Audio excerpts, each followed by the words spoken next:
Fred está de volta, mas mais do que isso, uma reunião muito importante aconteceu em Laranjeiras nesta quinta-feira. A gente vai abordar um pouquinho do que aconteceu nessa reunião, vai falar sobre essa volta de Fred, confirmada até de maneira bem rápida em relação à possibilidade dele estar na Globo.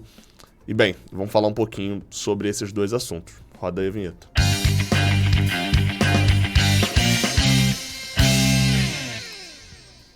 Seja bem-vindo, você guerreiro, você guerreira de todo o Brasil e de todo o mundo. Aqui é o canal Raiz Tricolor. Eu sou Gabriel Amaral, eu sou jornalista por formação e sou tricolor de coração. Você pode deixar o seu like aqui embaixo se você quiser, isso ajuda bastante o canal, mas principalmente pode deixar aqui embaixo no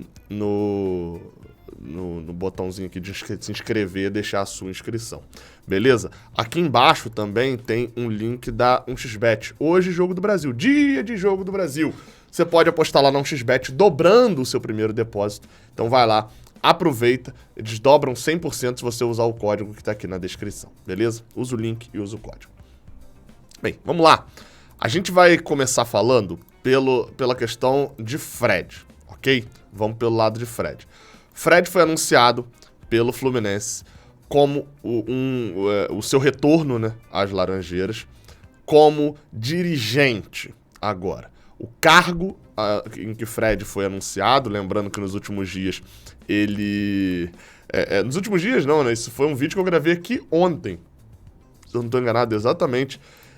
Fred tava sendo cogitado já saindo algumas matérias e tal, sobre a possibilidade dele ficar na Globo como comentarista, e provavelmente, acho que até por isso, não sei também, né, porque o Fernandinho já tinha essa reunião e tal, ele foi anunciado no cargo dele no Fluminense. Só que aí vamos lá, tá? Agora vamos falar diretamente dele. Qual vai ser o cargo de Fred? Diretor vamos pro nome bonito, tá? Diretor de planejamento esportivo. O que quer dizer esse cargo?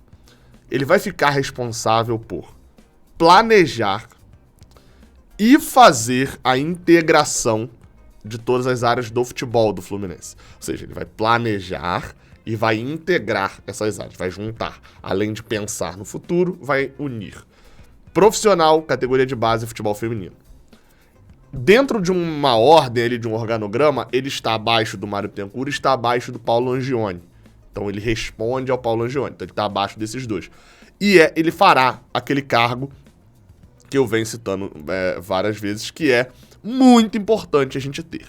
O primeiro ponto é esse. Esse cargo é muito importante de se ter, que é o de fazer o elo entre o Paulo Angione e o Mário Bittencourt e o futebol do Fluminense, os treinadores e tudo mais.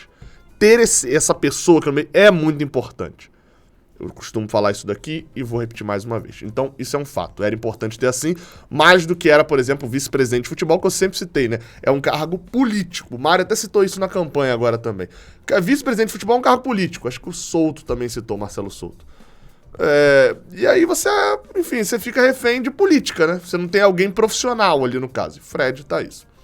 Sobre Fred ser um profissional ou não. Fred fez cursos. Aí eu vi até algumas críticas falando sobre ele, e eu tenho críticas, tá? Vou fazer já. Mas falando sobre ele ter feito o cursinho da CBF de 6 meses e tal. Mas a galera confunde as coisas. O curso que Fred fez da CBF é de treinador. É a licença B da CBF. Esse é um curso. Um dos cursos que ele fez, que está lá até na divulgação, foi o curso do Fernando Carvalho, curso de executivo de futebol. Esse curso é bem mais extenso, tem uma quantidade de módulos ali gigantesco, várias pessoas, várias áreas do esporte. Eu até abri para poder ver, por exemplo, tem parte de planejamento, tem parte de gestão, tem parte de legislação, de saber lei e regulamento e etc. Tem parte de negociação, tem parte de logística, de departamento de logística, tem parte de contratação e perfil de treinador, ou seja, tem muita coisa, entendeu? Então não é um cursinho só não. E um outro ponto também, aí é aquele tipo de coisa que a gente acaba não divulgando e não falando assim tanto. Quando eu tava em Goiânia, no jogo contra o Vila Nova, A gente entrevistou lá no final o Wellington. E aí o Wellington tinha descido do ônibus, falou com a gente e tal. E aí quando acabou a entrevista ali que a gente tinha feito com ele, o Wellington, o repórter, acho que tava da Globo, acho que era o Richard Souza, não vou lembrar, falou, pô, Wellington, você tá fazendo um curso da CBF, o curso não sei o que, não sei o que lá, não era esse de treinador, não. E aí ele, tamo fazendo. Aí falou, quem mais tá fazendo? Ah, tá o Fred, não sei quem, e tal. Citou alguns jogadores lá que estavam fazendo o curso. E aí, beleza, isso não foi pra matéria nenhuma e tal, só ficou ali, era um outro curso lá, além desses dois aí que citou. E a gente não sabe, a gente não faz ideia de que esses jogadores estão ali também, eram jogadores assim de idade mais avançada. Então assim, isso é normal, os jogadores têm cursos, têm as coisas, a gente se preparam também pra isso, a gente não sabe. Sobre Fred, o que me deixa com receio e é a minha crítica, tá? É um ídolo que está desempenhando uma função executiva, remunerada e etc., num local onde a gente não sabe se ele é bom. A gente não sabe. Pode ter se preparado, pode ter tudo e etc., mas a gente não sabe. E aí é onde entra o meu medo. Por quê? Eu nasci em 95, comecei a acompanhar muito a Vera Futebol, a todos os membros de futebol, por volta de 2004, 2005. Então a primeira experiência que eu vi acontecer de um ídolo e etc. assumir um cargo parecido com esse foi em 2008, se eu não me engano, acho que foi em 2008. Quando eu sabia todos os presidentes de clube do Brasil, do Alib, o Juvenal Juvencio, Eurico Miranda, Kleber Leite, Bebeto de Freitas, na época o presidente do Fluminense era o Roberto Orcade, eu sabia esses presidentes todos, assim, dessa época aí, mais ou menos. E foi quando Roberto Dinamite virou presidente do Vasco. E aí ele assume o Vasco já estava encaminhando para o rebaixamento, é rebaixado, mas enfim, a gestão Roberto Dinamite, pelo que falam lá, ela foi trágica e foi daquele nível de você ficar puto com o ídolo total. Hoje acho que já deu uma melhorada, mas eu tenho medo disso. Esse é o meu receio com o Fred, desse tipo de coisa acontecer.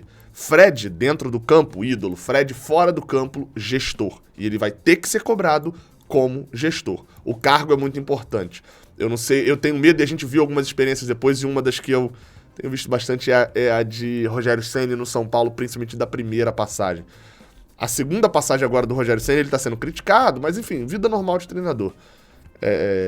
Agora, a primeira passagem de Rogério Ceni, o que mais se falou foi precoce, ele chegou ao clube antes do que deveria, ele não estava 100% preparado ainda, etc. Tenho esse receio, tá? Queria deixar claro isso assim. Tenho esse receio. Não sei se está 100% preparado. Vamos ver como é que vai funcionar. Agora, quando a gente vai falar de contratações, por que eu acho que não teve muito a ver a questão da data de divulgarem a questão de Fred na Globo e ele já assinar com o Fluminense? Por quê? Porque já era sabido que o Fernando Diniz estaria aqui no Rio de Janeiro nesta quinta-feira para poder falar sobre negociação. E bem, esse encontro de fato aconteceu e foi publicado foto desse encontro. E aí tem algumas informações, inclusive, que a gente traz aqui também do pessoal do GE.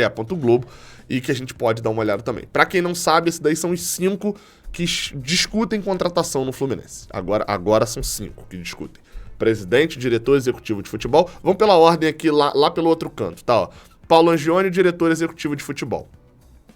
Presidente, Mário Bittencourt. Diretor do Scout, tá? O chefe do departamento de Scout, Ricardo Correia. Não é muito de aparecer, não é muito de falar, mas é um cara bem conceituado aí no cenário nacional. Fred, que é diretor de planejamento do Fluminense, e Fernando Diniz, treinador. Esses 5, é daí que sai contratação do Fluminense. E aí a gente vai para um outro ponto, que assim, eu vou juntar um monte de matérias aqui, tá? Então, me desculpa se eu não der o crédito a todo mundo, etc, mas é porque tem muita informação misturada. Vamos lá. Primeira coisa qual que vai ser o foco do Fluminense? O foco do Fluminense, a primeira contratação pedida pro Fernando Diniz foi a bombástica aqui agora, tá? Vou trabalhar com nomes aqui. Renovações. Renovar Gano, Ganso, Arias e tal, tudo aquilo que a gente já falou aqui durante um tempinho. Bem, por que isso? Porque seria a primeira contratação. O Fluminense renovou, isso dá solidez ao trabalho, dá solidez ao time, ao elenco como um todo, entrosamento entre o time e com o treinador, e o Fluminense deve, imagino eu, com isso, começar o ano com um desempenho até acima dos demais. E quando a gente vai falar de reforços, agora sim a Vera mesmo, já é sabido, já é falado de que o Fluminense tem 3 posições em que ele vai ao mercado contratar: lateral esquerda, volância e atacante de lado. Ok? Então, essas 3 posições. Trabalhamos com nomes? Ainda não. Fernando Diniz vai ficar 2 dias aqui no Rio de Janeiro, nessa quinta e a sexta-feira. Volta para São Paulo para a reta final das férias. Ele se reuniu com o pessoal do Fluminense. Essa sala aqui, eu até na hora olhei, achei que fosse lá em Laranjeiras, mas não, essa sala aí é lá no CT, Carlos Castilho. E, bem, um dos nomes que o Fluminense pensava para a lateral esquerda inicialmente era o de Reinaldo. Esse nome vazou, mas o desejo lá do Fernando Diniz de ter Reinaldo não será atendido, já que o jogador recebeu propostas melhores do Fluminense, isso que está na matéria do GE. E quem deve chegar ao Fluminense é Gabriel Teixeira. Deve voltar, né? Volta de empréstimo. Sobre o mercado e sobre contratações, eu vou botar aqui um tweet do Vinícius Furlan, que é jornalista e que cobre o Atlético Paranaense. E por que é importante esse tweet aqui que eu vou botar e que eu vou falar rapidinho sobre ele? Aproveitando, eu queria falar disso num vídeo, mas acho que não cabia um vídeo inteiro só sobre isso, não. Ele cita aqui o seguinte: ele tá falando aqui sobre as contratações aqui de Coritiba, sondados, a Nádia Mawad, que cobre o futebol paranaense, estava falando aqui, ó, vários jogadores que foram procurados pelo Coritiba, mantém conversas e tal, mas, enfim. Ele falando aqui, ó, esse mercado de transferências, esse mercado, no caso, essa área agora, né, de dezembro, está assustador. Lembrando, ele cobre o Atlético Paranaense. Todo e qualquer jogador pede valores estratosféricos, negócios inflacionados, por SAFs completamente sem noção, e os empresários vão se aproveitando, pois nada tem a ver com isso. A situação dos times sem dinheiro na Série A é alarmante. O que ele quer dizer, só para deixar claro, sobre SAF completamente sem noção? Olha aí, ele é contra a SAF. Não. O ponto principal aqui da discussão é o seguinte: a SAF chega e aí qualquer time que recebeu investimento de grana vai ao mercado, e quando chega ao mercado fala que vai contratar, que vai trazer jogador bom, né? Quando chega ao mercado o cara fala: opa, é pra esse aqui que acabou de receber investimento? Pra gringo é mais caro, vambora, sobe o preço e você inflaciona o mercado.